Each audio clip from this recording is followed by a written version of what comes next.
श्रद्धेय महानुभाव, योग का क्रम चल रहा है। स ऐसा पूर्वे शाम अपि गुरु काल नवच्छेद।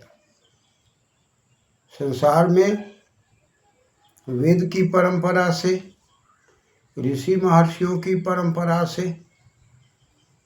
गुरु की परंपरा है, जो अपने जीवन को स्वयं तपाते हैं, स्वाध्याय से, तप से, अध्ययन से अपने जीवन को हर प्रकार से व्यवस्थित करते हैं।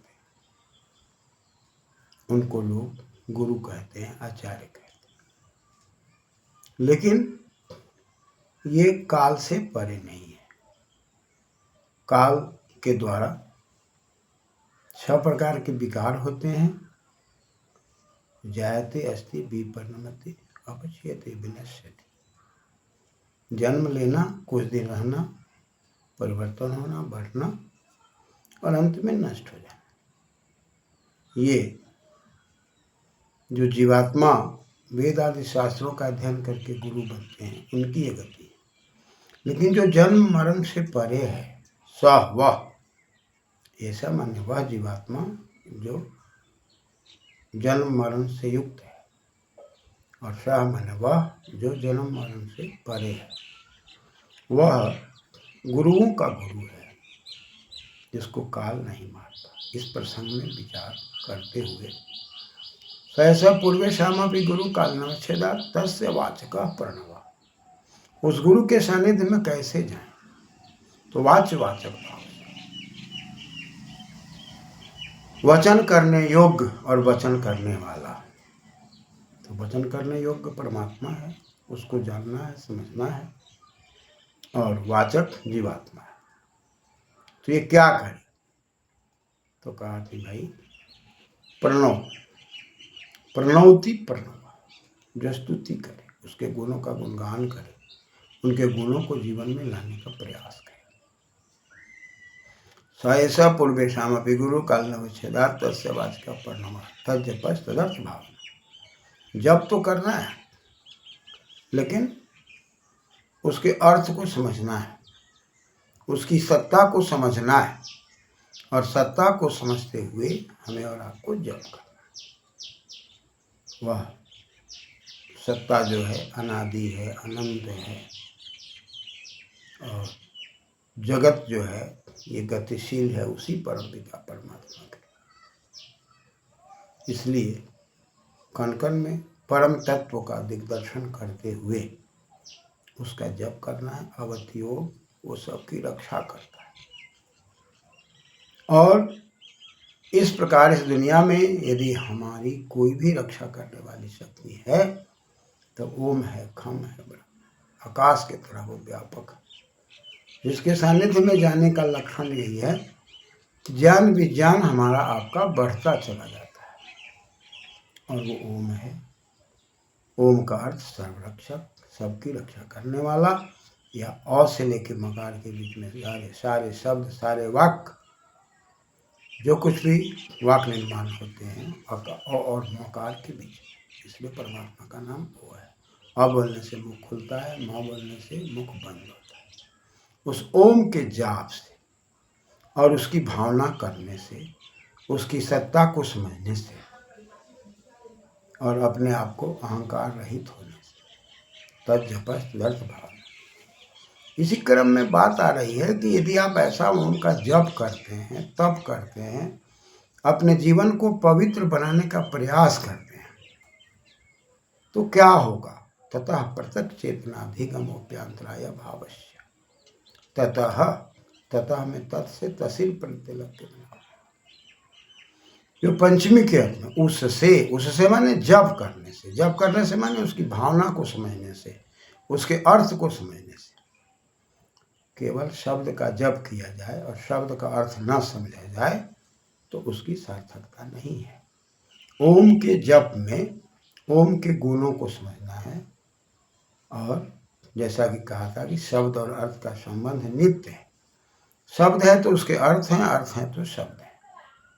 ये शब्द और अर्थ के संबंध को समझकर हमें और आपको उसमें तल्लीन होने की बात कही जा रही है, साधना में जाने की बात कर रही है। तो ततः प्रत्यक्ष चेतना, प्रति अच, प्रति है और अच है, अंशु गतो धातु है, तब कि प्रत्यय लग के बन गया प्रत्यक्ष, ठीक प्रकार से गतिशील चेतना, तथा प्रत्यक्ष चेतना अधिगम, यहाँ पर गम है, गम में गति है, अधिमन अधिकार। हमारी आपकी जो चेतनशीलता है ओम के जप करने पर बढ़ जाती है, हम और अधिक सक्रिय हो जाते हैं, गतिशील हो जाते हैं। चेतन तो हम हैं, चेतन में भी गतिपूर्वक चेतनशीलता जाती है, अधिगम और सीखने की क्षमता हमारी बढ़ जाती है। तथा प्रत्यक्ष चेतनाधिगमा, यदि हम गमा कर दें, गम धातु है, अधिपसर कर दें, अधिगम सीखने की शक्ति, लर्निंग प्रोसेस, समझने की शक्ति हमारी बढ़ जाती है।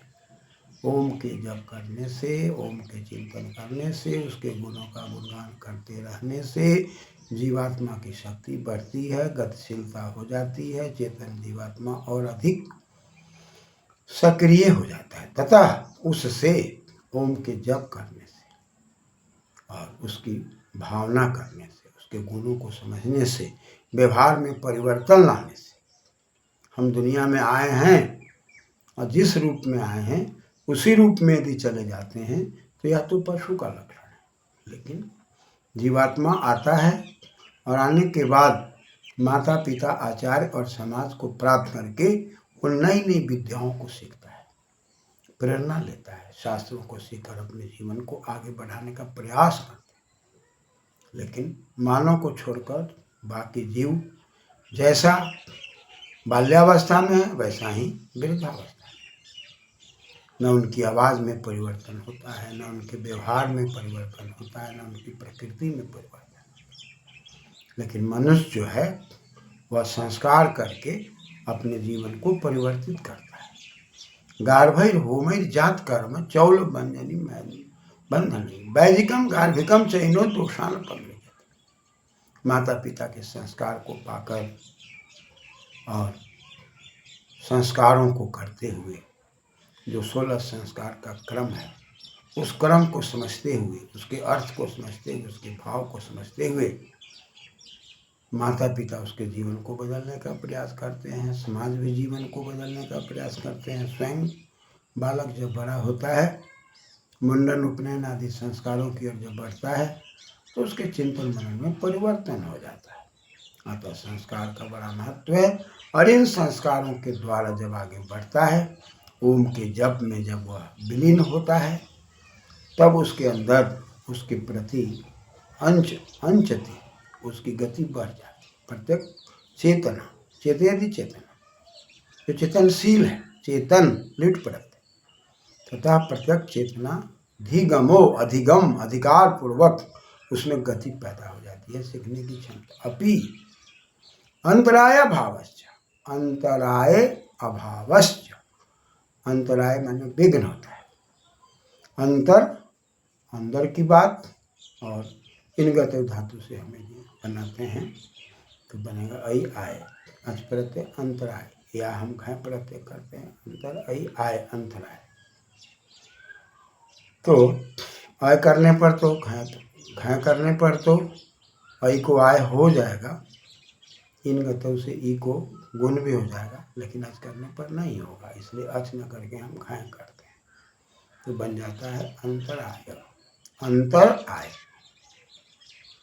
तो इन है, इन को ई है, और ई को यदि आप घय करते हैं तो घित नित के पहले की वृद्धि कर देते हैं तो आई हो जाता है, ये जो है वैसे आय हो जाता है, और अब बच के आया बन जाता है, अंतर आया। अंदर में जो गति है, दो प्रकार की गति होगी, सदगति और दुर्गति। तो यहाँ अंतराय शब्द का अर्थ है विघ्न, हमारे अंदर में जो विघ्न बाधा है,